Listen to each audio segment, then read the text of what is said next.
Well, in 1969, I was invited to join the Stamford Rotary Club.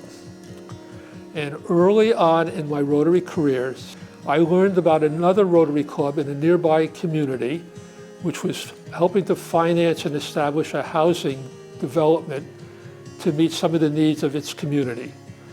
And I thought this would be a wonderful project for our Rotary Club if we ever had the wherewithal to do something of that size and nature.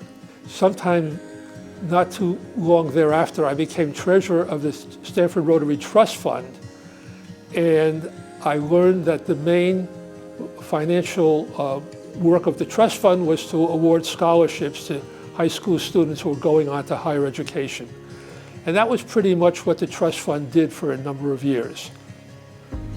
I had in my mind, from my early years of Rotary, this dream of being able to do something major for the community.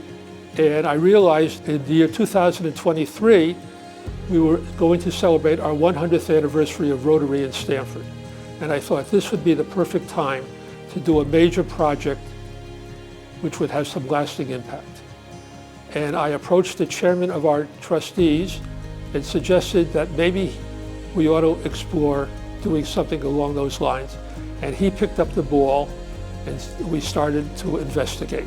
2 years ago, we had an idea that was brought to my attention when I was chair of the trust from a member and our treasurer, Alan Lang. And he had this vision for our 100-year anniversary if we were to do something amazing and impactful in our community. So what I did was I started to put together several organizations that we would go and interview. During that time, we met with each of the organizations. And one organization we had met with had everything already done for us.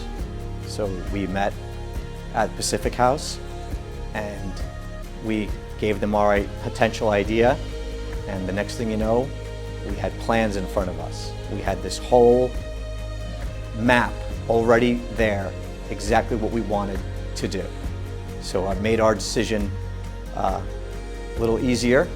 I brought this back to my board, and we were able to get the board to agree that this was the project to really fund. And that's how we kind of came to be, that our partnership with Pacific House was to be able to become a dream. The goal would be to end homelessness, and you know, to do that, it's going to take everybody pitching in to make it happen. And I think it's not accepting that letting people live outside is okay. So for, you know, my dream, my wish is that at the end of the day, we could get every single person that is in need of homes and assistance or some type of support to keep them well outside of living on the streets. That would be my wish. I hope that this project will inspire other organizations in the community to echo what we are trying to do and set out to do other major projects for the community, which will serve the needs of those who really need the support of our community. And it could be housing, hopefully, or other major projects. I hope that Rotary is setting a good example for the community, and that's what we're all about, service above self.